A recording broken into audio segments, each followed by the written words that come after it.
आप सभी ने नेटफ्लिक्स की सुपरहिट सीरीज स्क्विड गेम तो देखी ही होगी। एक ऐसी दुनिया जहां लोग पैसों के लिए कर्ज से निकलने के लिए अपनी जान दांव पर लगा देते हैं। एक डिस्टोपियन थ्रिलर जहां बचपन का खेल मौत का खेल बन जाता है। हमने इसके कैरेक्टर्स के लिए फील किया है, इसके ट्विस्ट पर हैरान हुए हैं और इनफैक्ट इसका सीज़न 2 जब दिसंबर 2024 में रिलीज़ हुआ तो उसने पहले ही 3 दिनों में 68 मिलियन व्यूज़ क्रॉस कर दिए। पर क्या आपने कभी सोचा है कि शो में दिखाई गई लाचारी और ब्रूटल डेस्परेशन अगर फिक्शन ना हो तो?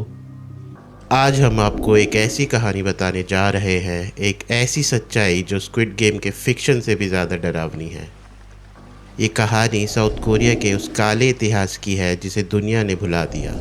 एक कहानी जहां 1960s से 1980s तक हज़ारों बेगुनाह बच्चों को, बेघर और डिसेबल लोगों को वेलफेयर यानी भलाई के नाम पर सड़कों से किडनैप किया गया, गुलाम बनाया गया और उन पर ऐसे जुल्म किए गए जिसे सुनकर आप सोचने पर मजबूर हो जाएंगे कि ऐसा भी हो सकता है क्या।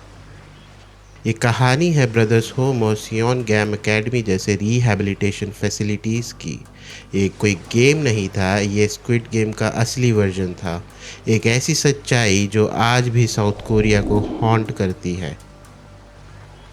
हर कहानी के कुछ किरदार होते हैं। इस कहानी के हीरोज़ वो लोग हैं जिन्होंने इस दर्द को झेला और इसके सर्वाइवर्स जो आज भी ट्रॉमा में हैं और उनकी कहानियाँ इस पूरे सिस्टम का चेहरा है।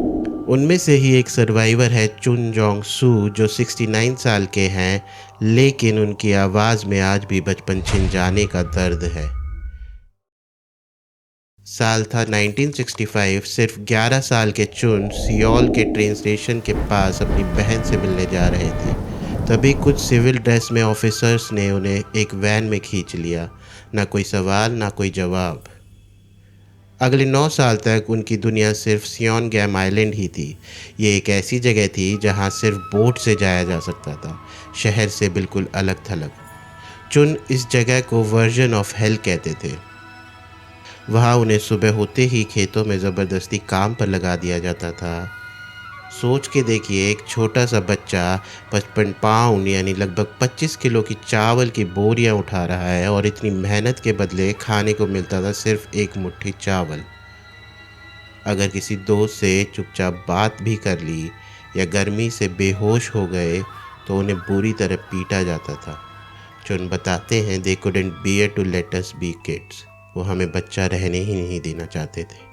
पर सबसे डरावना एक्सपीरियंस था मौत को इतने करीब से देखना। चुन को वहाँ से भागने की कोशिश करने वाले बच्चों की डेड बॉडीज़ को क्रीमेट करने पर मजबूर किया जाता था। जो बच्चे स्वैम्प या समुद्र में डूब जाते थे, उनकी फूली हुई डेड बॉडीज़ को दफनाना ये एक रिचुअल सा था ताकि कोई नेक्स्ट टाइम यहाँ से भागने की सोचे भी ना।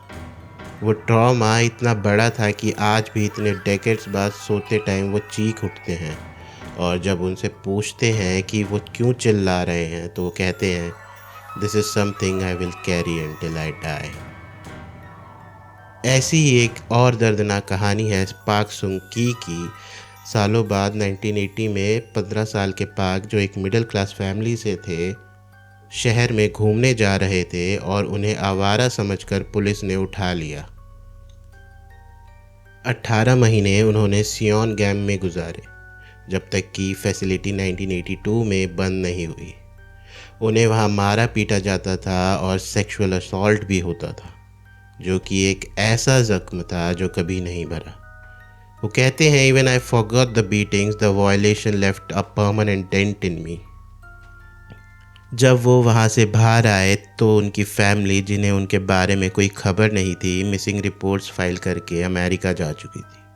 वो बिल्कुल अकेले थे। अगले कई सालों तक पाक ने सड़कों पर छोटे मोटे क्राइम करते हुए और जेल में गुजारे। 45 साल की उम्र साइकेट्रिक वार्ड्स में एडमिट हो चुके थे और 2 बार सुसाइड करने की कोशिश कर चुके थे।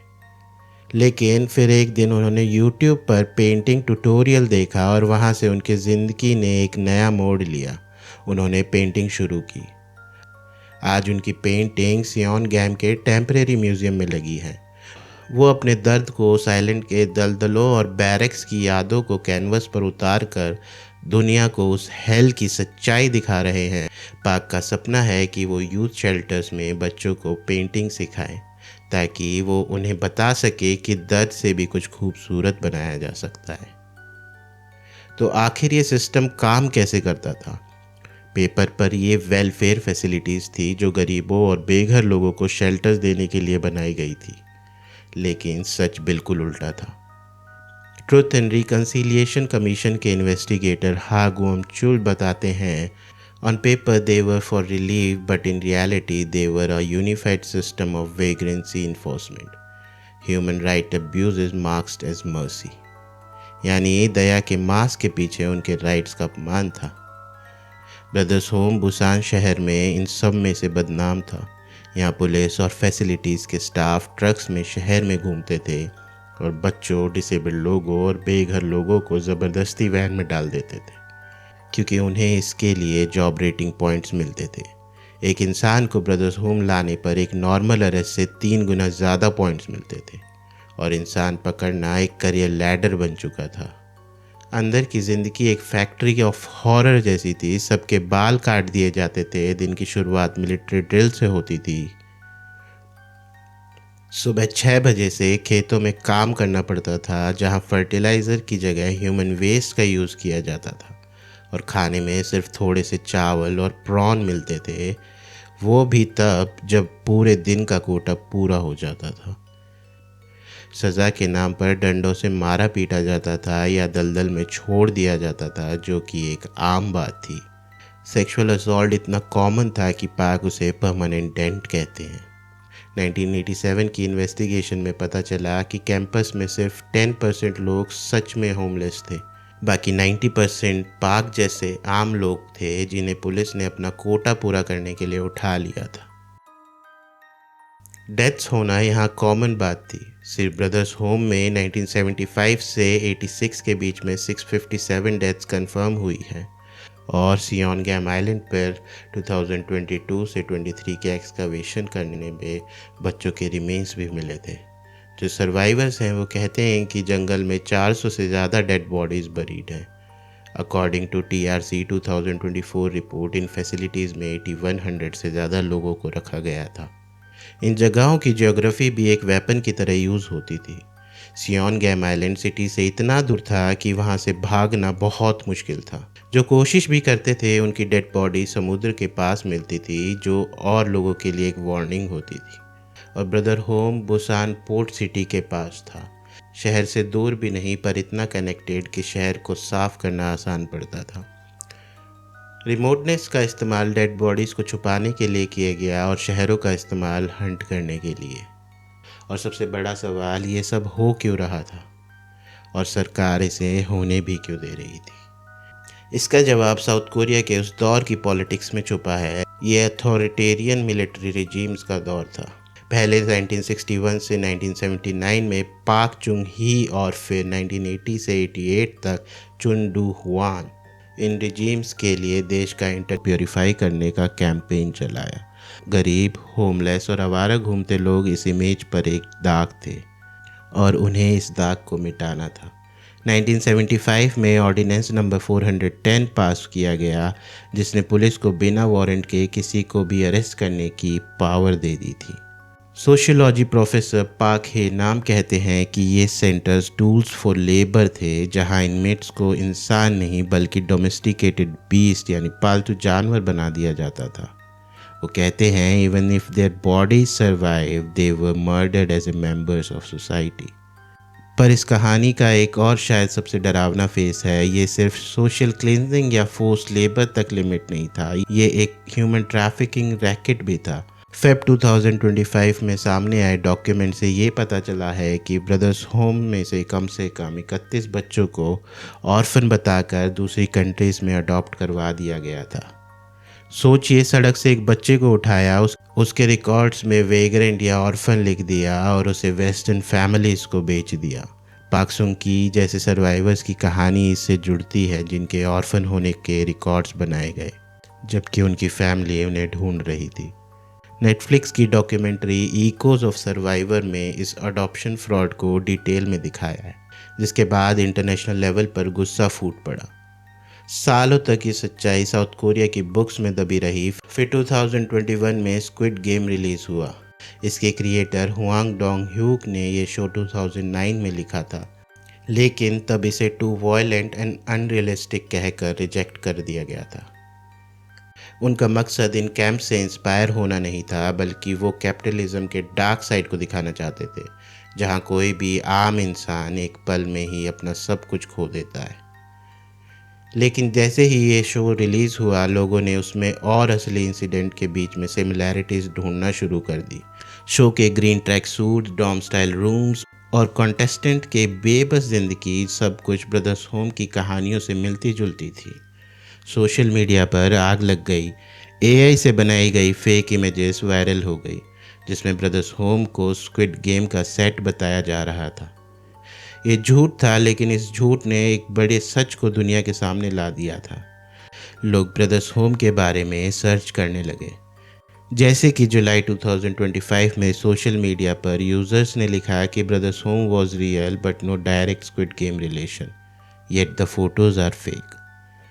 ये मिथ्स क्लियर हुए और सच्चाई एम्पलीफाई हुई। स्क्विड गेम की ग्लोबल सक्सेस ने अनजाने में इन सर्वाइवर्स की आवाज़ को एक ग्लोबल प्लेटफॉर्म दे दिया था। इस ग्लोबल स्पॉटलाइट के बीच चुन जोंग सू और पाक सुंग की जैसे सर्वाइवर्स की लड़ाई तेज़ हो गई। उन्होंने अपनी कमिटीज़ बनाई जो 2010 से जस्टिस के लिए लड़ रही है। वो एक्सकवेशन कोऑर्डिनेट कर रहे हैं, मेमोरियल्स की मांग कर रहे हैं और गवर्नमेंट से अपॉलजी की उम्मीद भी कर रहे हैं। और उनके ये एफर्ट्स काम कर भी रहे हैं। कोरिया की ट्रुथ एंड रिकन्सिलिएशन कमीशन ने कैंप्स में हुए एट्रॉसिटीज़ और डेथ को कंफर्म किया है।